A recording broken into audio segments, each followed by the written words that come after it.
In part one of The Seventh Day, Hal Holbrook and guest experts faced the issues of origins.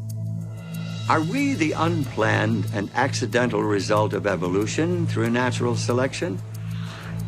Or are we the handiwork of a supreme being? Do we owe our existence to the Aztec or Babylonian gods? Or to some alien creatures from outer space? What is the truth about our origin? When was our universe born? How did the stars find their places? Science can talk about how the universe behaves, how things take place within the universe. It cannot explain why something exists rather than nothing. By the word of the Lord were the heavens made, and all the host of them by the breath of his mouth. And on the seventh day God ended his work which he had made, and he rested on the seventh day. God creates the entire world in 6 days, and then he rests on the Sabbath. The Sabbath is, though, a creation in and of itself, because what it does is put the rest of the 6 days in perspective. The commandment to observe the Sabbath every seventh day, the longest of all the 10 commandments, was preserved with the other 9 on stone tablets and placed in the Ark of the Covenant. Individuals today are in great need of finding a sanctuary in time, which is what the Sabbath is. Pope John Paul II, in his apostolic letter Dies Domini, suggests that the Sabbath recalls that the universe and history belong to God. In more than 100 ancient and modern languages, the seventh day of the week was named Sabbath, or its equivalent. As we increase our knowledge of the past, as we unravel its mysteries, the outlines of our history become more and more distinct. From caves and burial sites, from stony cliffs that were once cities and towns, from the wrecks and ruins of long-lost tribes and nations, there emerge new clues to broaden our understanding of the human story. From the records of extinct civilizations and societies, and from the volumes of ancient literature, archaeologists are continually adding to the picture. There is a day that sets the weekly structure of time and binds the human family to its beginnings, the seventh-day Sabbath that links us to the Creator. And now, part 2 of the seventh day, Revelations from the Lost Pages of History.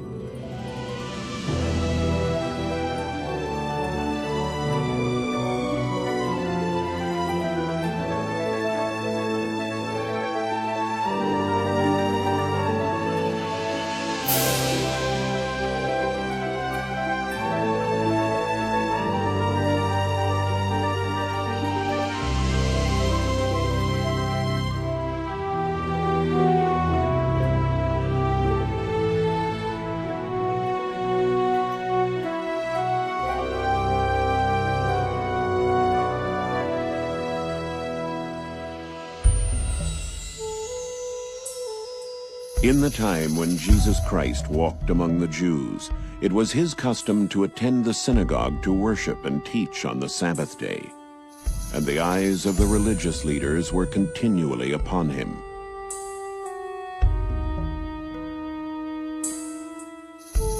Some of the rabbis of his day argued with him over the proper way to observe the Sabbath.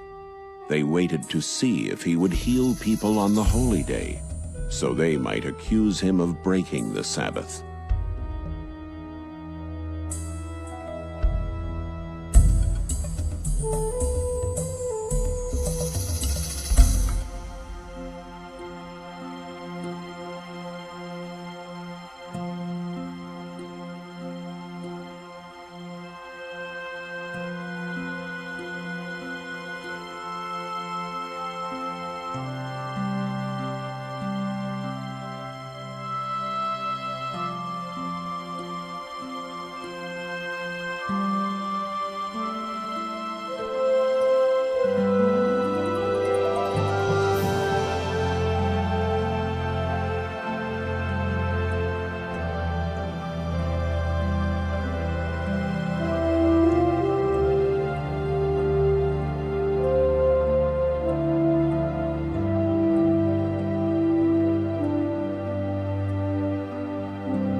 Hello, I'm Hal Holbrook. Welcome to part 2 of the 7th day, Revelations from the Lost Pages of History.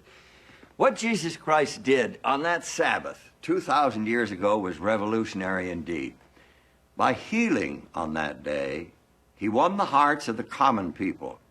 This placed him in direct conflict with the Jewish leaders. By claiming himself to be the Lord of the Sabbath, he challenged their spiritual authority, a challenge that eventually led to his infamous trial and death on the cross.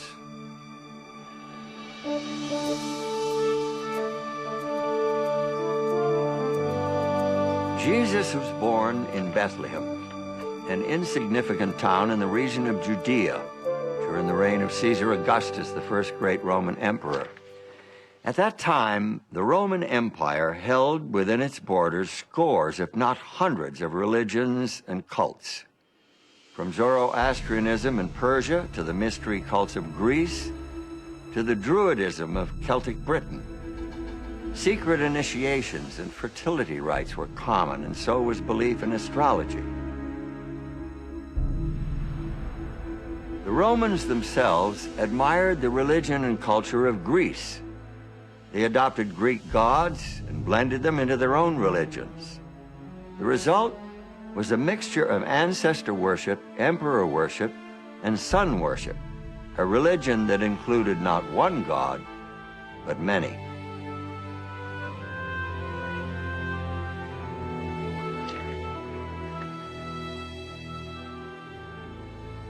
The Jews, on the other hand, worshipped only one god. Though surrounded by the images of Greek and Roman deities, they served a God they couldn't see. They had no icons or images to represent him. They had no initiations or fertility rites. Instead, they had a day that set them apart, a day without equal in any other religion, a 24-hour period devoted completely to their God. The Jews had the Sabbath. After the Exodus from Egypt, God made a covenant with Israel, and part of that covenant included the 10 Commandments with the commandment to keep the Sabbath, the 7th day of the week, as a memorial of his creation and of his redemption from Egypt.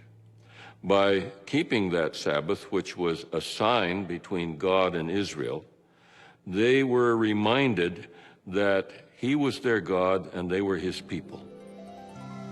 You shall surely observe my Sabbaths, for this is a sign between me and you throughout your generations, that you may know that I am the Lord who sanctifies you.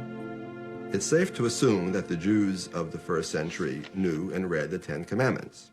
The 10 Commandments told them, just as it tells us, that the Sabbath is a memorial to God's creation of the world in 6 days, and also is a memorial to the Exodus from Egypt.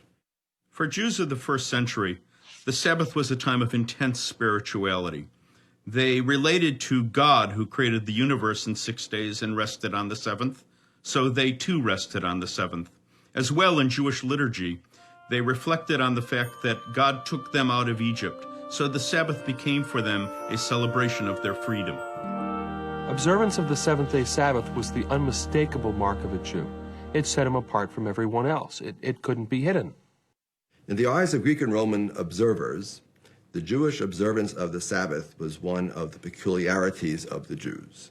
Here is a people that does not work every seventh day, and the Greeks and Romans had nothing comparable to this. First century Jews took advantage of the Sabbath in that they couldn't work and instead rejoiced. They would have a wonderful candlelit dinner on Friday night, often with 2 loaves of bread to commemorate the manna that fell in the desert in the biblical period. They would, on Saturday, probably attend the synagogue, where they had the opportunity to see and perhaps gossip with their friends. And from the evidence that we have, they studied the Torah and worshiped together. Outside observers are repeatedly struck by the oddity of the Jewish refusal to do work on the Sabbath day. One philosopher, Seneca, even says that the Jews devote 1/7 of their life to idleness because they don't work on the Sabbath day. When Jesus arrived on the scene, the Sabbath was being crushed under the weight of arbitrary rules and regulations. The rabbis had turned Sabbath keeping into a meticulous science, devoid of meaning and joy. In the first century, Sabbath observance was a series of don'ts. They forbade the tying or untying of a knot, Cooking, writing more than one letter of the alphabet, the carrying of any burden, including something you might put in your pocket. and a lot of the day-to-day kind of work, like preparing skins and hides and the things that you would need for subsistence. They forbade the kindling of a fire or the extinguishing of a fire. And they forbade travel of more than 2,000 cubits beyond your dwelling place. 2,000 cubits would be about 4,000 feet. The Jewish way of Sabbath keeping was very legalistic. You couldn't move, you couldn't do anything. But Jesus saw that that was a distortion of God's plan for humanity.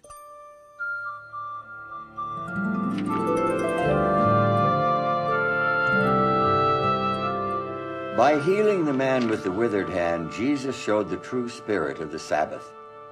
He rejected the rabbis' rules. He kept the Sabbath as taught in the ancient Hebrew scriptures.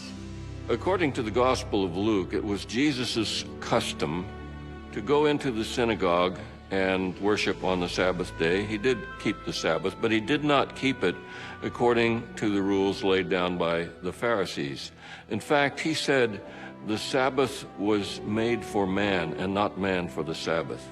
Whereas the Pharisees had said that the Sabbath was made only for Israel, and in fact, Israel was made for the Sabbath so that the Lord would have someone on earth to keep the Sabbath. When Jesus declared that the Sabbath was made for man, he was teaching a radical, disturbing concept. No wonder he provoked such strong opposition from the Jewish leaders.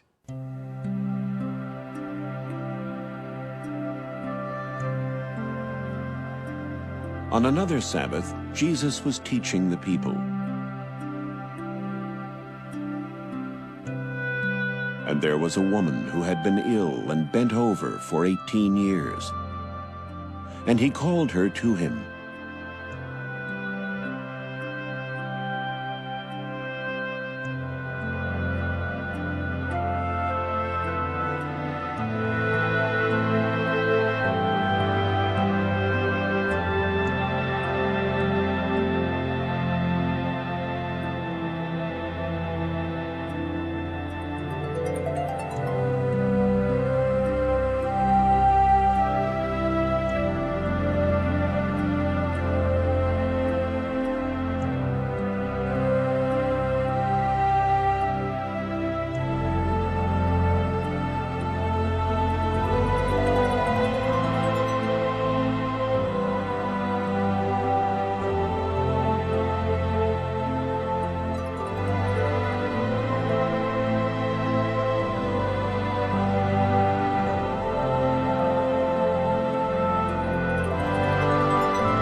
Religious leaders were angry with Jesus for healing on the Sabbath, and they continued to conspire against him.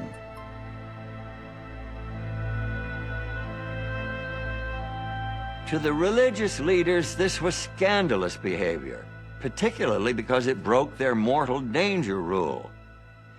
The mortal danger rule said that there were some things you could do on the Sabbath only in life or death cases.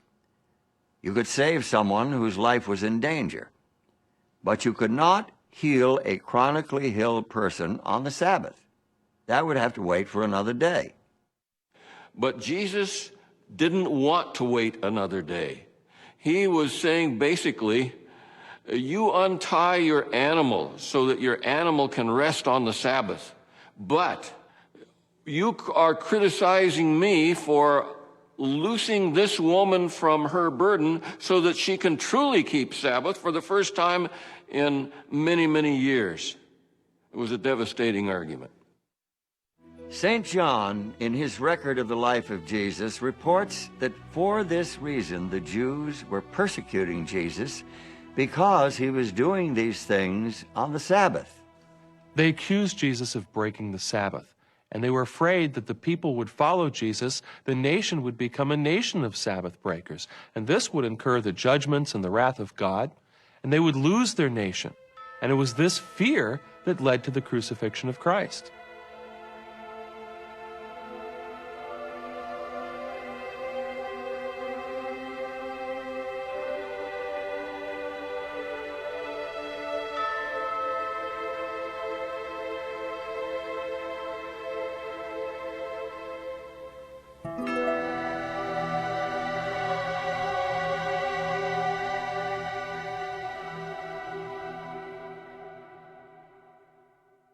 Some have suggested that the Sabbath of the Ten Commandments lost its significance with the life and death of Jesus, that somehow he did away with the Sabbath.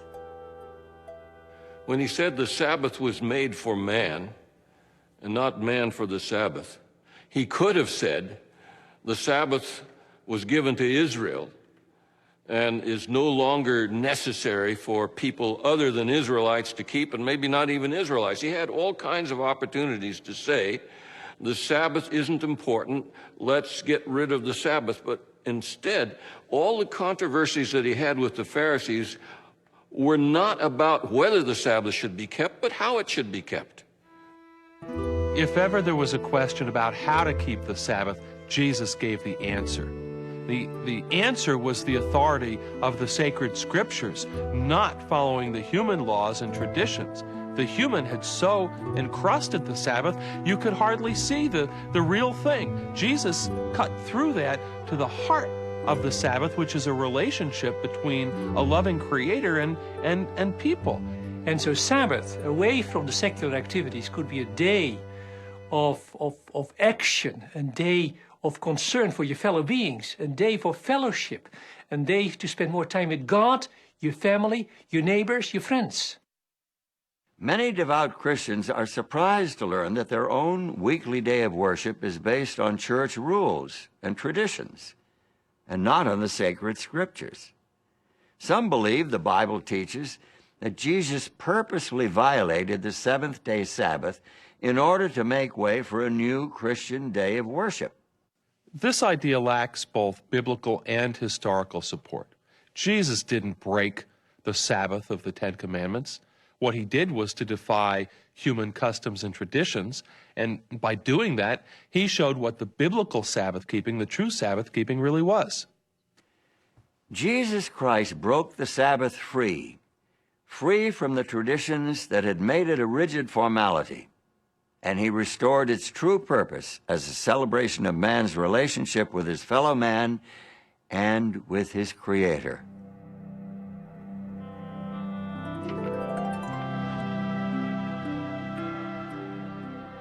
When ye therefore shall see the abomination of desolation spoken of by Daniel the prophet, let them which be in Judea flee into the mountains. But pray ye that your flight be not in the winter, neither on the Sabbath day. With those words, Jesus pointed to a frightening prediction from the Old Testament prophet Daniel. But why would he tell the people to pray that they wouldn't have to escape on the Sabbath, unless he expected them to still be keeping the Sabbath holy? In the Roman Empire in the year 66, Rome was quite unstable. That's called the year of the 4 emperors, and the first 3 did not die of natural causes. So the Jews, an eastern province of the Roman Empire, thought that this was actually a good time to take advantage of Roman instability to press forward for their own freedom from Roman oppression. The Roman general Vespasian marched against the city in an attempt to quell the uprising. Before the job was done, he became emperor in 69 AD. And his son Titus, another future emperor, took over as general of the army. Titus laid siege to the city, and finally in 70 AD, the Roman army broke through the defenses, ravaged the city, and completely destroyed the temple. An early church historian reports that the Christians of Jerusalem remembered the warning of Jesus and escaped before the city fell to the Romans. This story is an obvious intersection of history and prophecy. We know the dates and places, and Jesus predicted and knew when these things would take place, that 40 years after his death and resurrection, his followers would still be keeping the Sabbath. In fact, throughout the New Testament period, and that takes us to the end of the 1st century A.D., Christians continued to observe the seventh-day Sabbath. That's clear from both the biblical and historical records.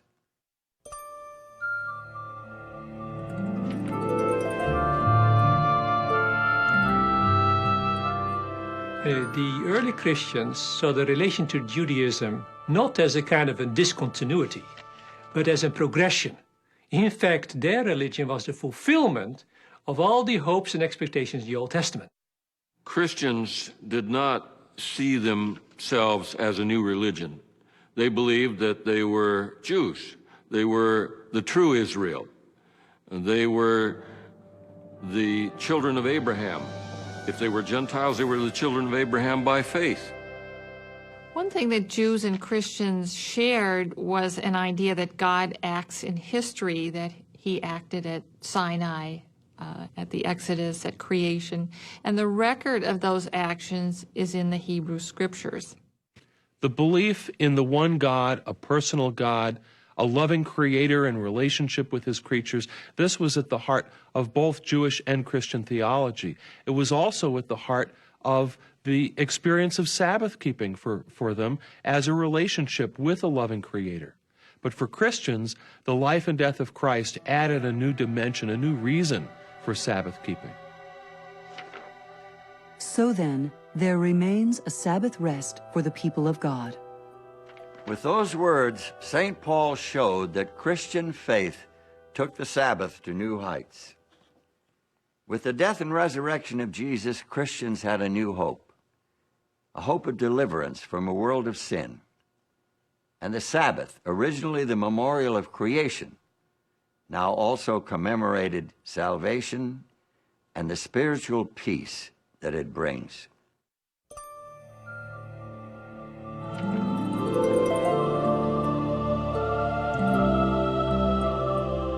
This brings us to an intriguing question. If the 1st century Christians observed the Sabbath of the Old Testament, the seventh-day Sabbath of creation and the fourth commandment, why do most Christians today observe Sunday? When did the change from Saturday to Sunday take place? Does the biblical record provide any clue? The first 4 books of the New Testament are among the oldest Christian documents.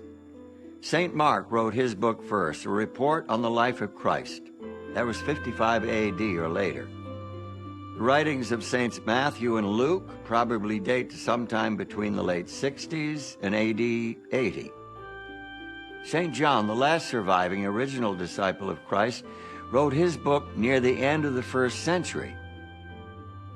Despite their late dates, from 30 to 70 years after the death of Christ, these books contain not even the slightest hint that Jesus himself or his disciples considered changing the day of rest and worship from the 7th day of the week to the 1st. It's especially significant that New Testament writers never refer to the first day of the week as a Sabbath. To them, the 7th day was the Sabbath. And this is consistent with all of the other evidence that to the end of the 1st century, Christians were worshiping with Jews in the synagogue on the Sabbath. About 95 or 100 A.D., a change was made in the synagogue service. The middle part of the service is known as the standing prayer, the Amidah, or the 18 benedictions, consisting of 18 short prayers or blessings of God, Thanksgiving blessings. All 18 are recited on weekdays, on Sabbaths only 7. But at this time, an additional one was added. It's known in Hebrew as the Birkat Hamanim, the blessing concerning the heretics, but it's not really a blessing. May the apostates have no hope. May the dominion of wickedness be speedily uprooted in our day. May the Nazarenes and the heretics quickly perish and not be inscribed together with the righteous. Blessed art thou, the eternal our God, who crushes the wicked. it smoked out the Christians, because anyone could be asked to lead out in the recitation of this. Anybody, or everybody was supposed to say amen at the end of each one. And this made it very uncomfortable, in fact, impossible for Christians to participate in the Pharisee-led synagogue service from that time onward. The evidence of this synagogue prayer helped sharpen our picture of first-century Christians. It's clear that they were keeping the Sabbath right along with their Jewish brothers. So now the Jews were becoming less tolerant of Christians. But Christians themselves were beginning to question the value of their connection to Judaism. In the early church literature, Christians are really desperate to separate from Judaism and to distinguish themselves. As a result, there is the appearance of a great deal of anti-Judaism or anti-Semitism. Some of it is invective, nasty comments about Jews. Some of it is pushing away from what they saw as Old Testament religion. There were practical reasons for the Christians to distance themselves from the Jews. No doubt they were swept up in the current of anti-Jewish sentiment, not surprising given the level of conflict between Jews and the Roman Empire at the time. Although the Jews were scattered throughout the Mediterranean region and beyond, many of them still dreamed of a great Jewish nation and ultimate victory over their enemies. And in North Africa, around 115 AD, these dreams flared into violence. The Jews in the region of Cyrene had put a certain Andreas at their head and were destroying both the Romans and the Greeks. Many they sawed in two, from the head downwards. Others they gave to the wild beasts, and still others they forced to fight as gladiators. In all, 220,000 persons perished. In Egypt, too, they perpetrated many similar outrages, and in Cyprus. Dio Cassius. A few years later, in 132, Jewish opposition to imperial authority exploded into another violent revolt. This time, it was in Jerusalem. Our ancient sources give us two reasons for the Bar Kokhba uprising.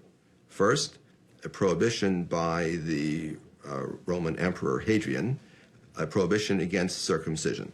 Jews would no longer be allowed to practice circumcision.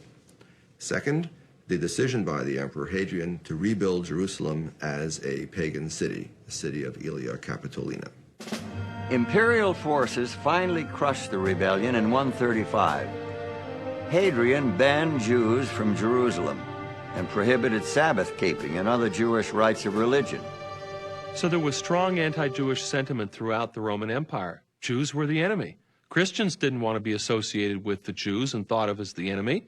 And the easy way to disassociate themselves was to renounce the Sabbath, which was a mark of Jewishness. So where and when did Christians first begin to observe an alternate day of worship? The lost pages of history lead us in a surprising direction.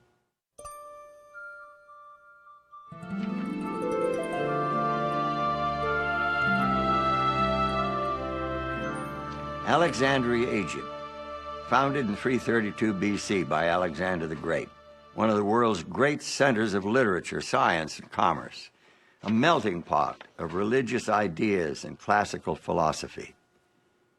There is solid evidence that Christians in Alexandria were the first to replace Sabbath observance with first day, that is Sunday, worship. This began shortly before 120 AD. One of the first documents that we find pointing to Christian keeping of Sunday is the so-called Epistle of Barnabas. Now, it is not the real Barnabas that we read about in the New Testament in the book of Acts. This is pseudo-Barnabas. It's a pseudepigraphon. It's falsely attributed to him. But it was written apparently by somebody in Alexandria in Egypt, where the tendency was to spiritualize everything. And that's what this Epistle of Barnabas does. It doesn't take anything literally. Barnabas believes that the Hebrew Scriptures is a gift to those who truly understand it. But he thinks the ones who understand it will not take it literally, but will understand it in a metaphorical or spiritual sense. Barnabas claims that he and his followers are observing the 8th day of the week, the day after the Sabbath, obviously Sunday. He condemns Judaism and everything associated with it, including observance of the seventh-day Sabbath. The Barnabas letter is the first evidence of Sunday being promoted as the Christian day of worship. But to find the real heart of the pro-Sunday movement, we have to shift our focus from Alexandria westward to the heart of the Roman Empire. It is in ancient Rome that we find the first description of early Christian Sunday keeping. It comes from Justin Martyr, a convert to the new faith. But Sunday is the day on which we all hold our common assembly, because it is the first day on which God, having wrought a change in the darkness and matter, made the world. And Jesus Christ, our Savior, on the same day, rose from the dead.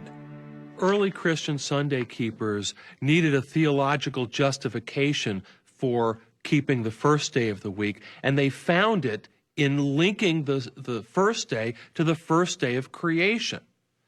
In doing that, they were denying the authority of Christ, who declared himself to be Lord of the Sabbath, the seventh day of creation week.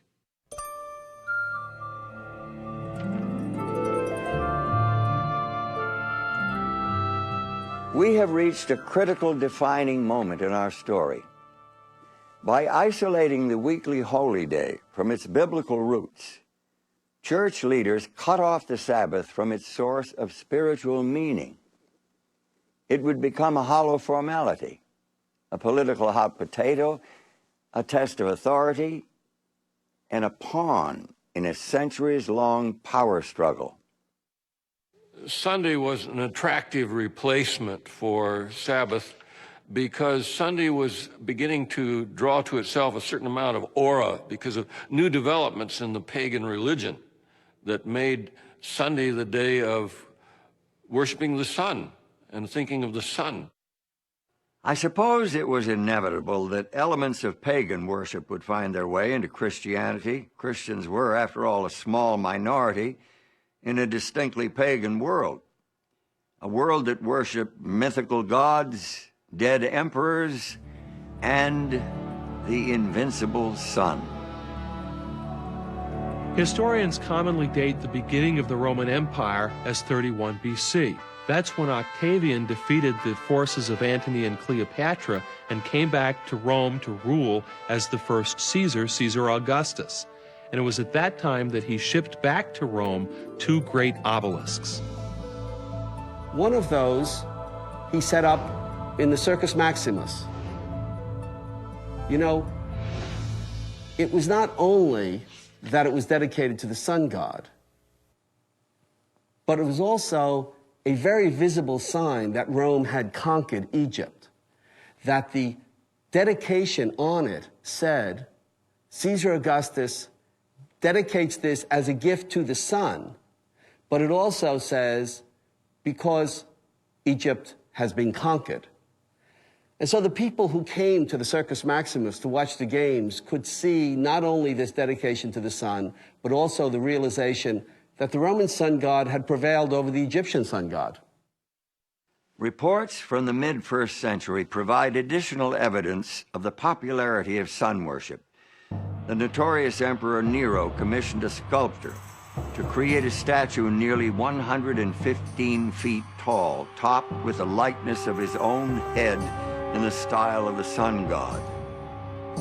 When Vespasian built his great amphitheater, which we call today the Colosseum, he took that enormous colossus is the ancient word for statue, that enormous colossus of Nero, changed the features on the face, and dedicated it to the sun god.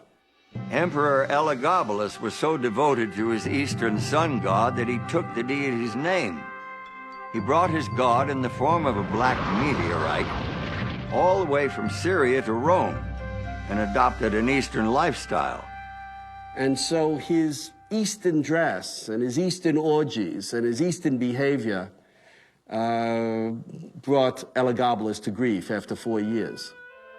And even though his god was sent back, the black stone was shipped back to Syria. That sun worship continued. The ancient historian Plutarch reports how the Roman general Pompey went to the eastern Mediterranean to deal with a problem of pirates attacking commercial shipping. This is about 50 BC. Well, he conquered the pirates, captured them, brought them back to Rome. Turns out the pirates were worshippers of Mithras, the sun god. And from those pirates, the worship of Mithras became very popular in Rome, especially among the military. I think that Roman military men would find Mithras a particularly attractive divinity. He was a warrior himself, fighting for the forces of good. It was a hierarchical religion, and one could progress from grade to grade. There were 7 grades of Mithraism, much like in an army. And thirdly, it was a religion of brotherhood and fellowship. They would meet together not only to worship their God, but to eat a meal in common. We hear about Roman soldiers having come back from the east who pray at dawn, facing the east, facing the sun. And this is when we begin to get in Rome a mention of Deus Sol Invictus. That is to say, the unconquerable sun god. Unconquerable because the night tries to conquer the sun in each 24-hour period.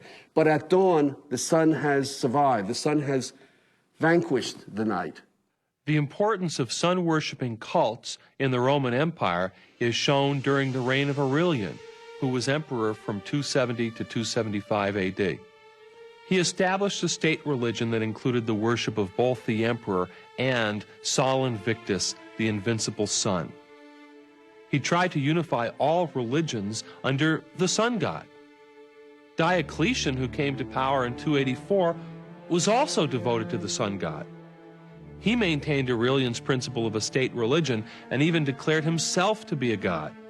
Eventually, he ordered the persecution of Christians.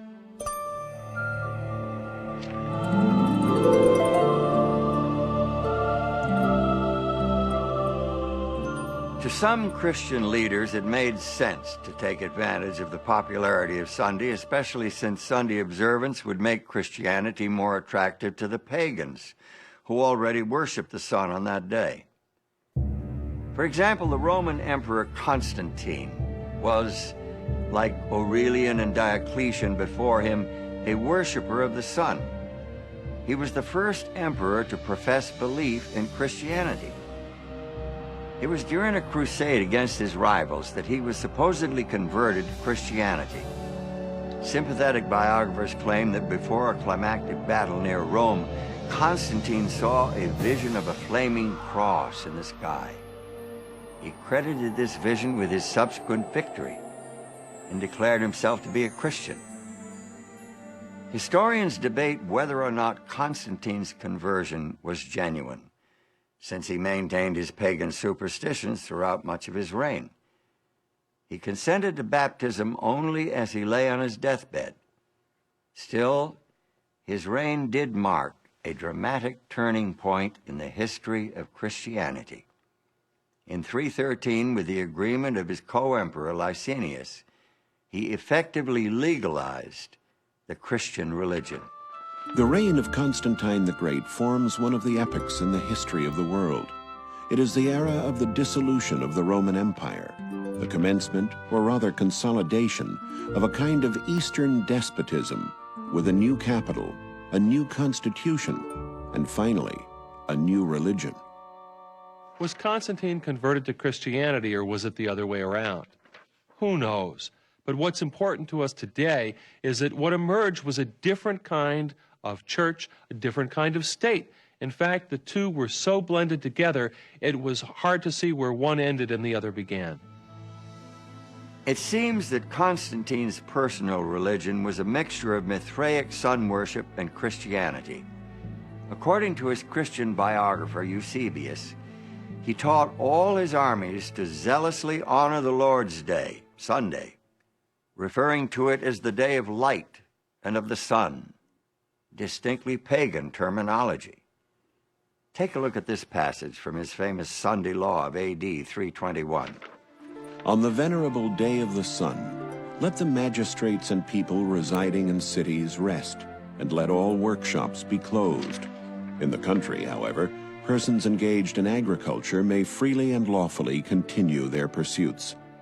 The first law requiring people to celebrate on Sunday and rest on Sunday was a law promulgated by the Emperor Constantine in the year 321.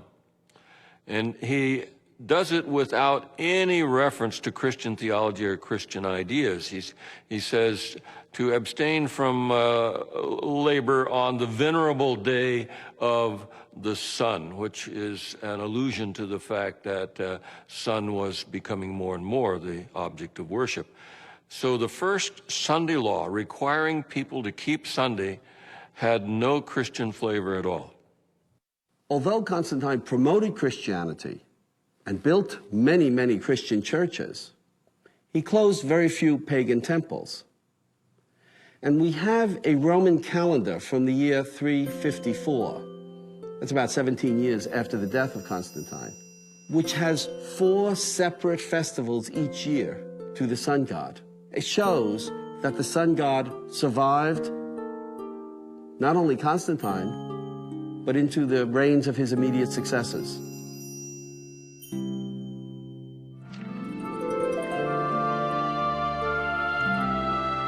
Did Constantine's Sunday law settle the Saturday-Sunday issue? Not according to the records from the ancient city of Laodicea, where church leaders met near the middle of the 4th century. The church council at Laodicea dealt specifically with the issue of what scriptures, if any, should be read at Sabbath services. The Gospels are to be read on the Sabbath, that is, Saturday, with the other scriptures. The fact that the council addressed this issue is irrefutable proof that Christian church members were still attending worship services on the seventh-day Sabbath. Remember, this is more than 300 years after Christ. But there's more.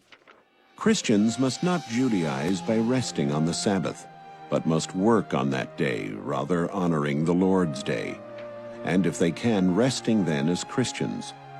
But if any shall be found to be Judaizers, let them be anathema from Christ.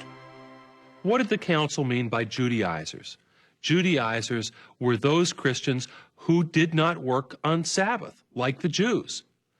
Church leaders wanted everyone to work on Sabbath and to refrain from work on the first day of the week, which they now called the Lord's Day. And this was consistent with the Sunday law enacted by the Emperor Constantine.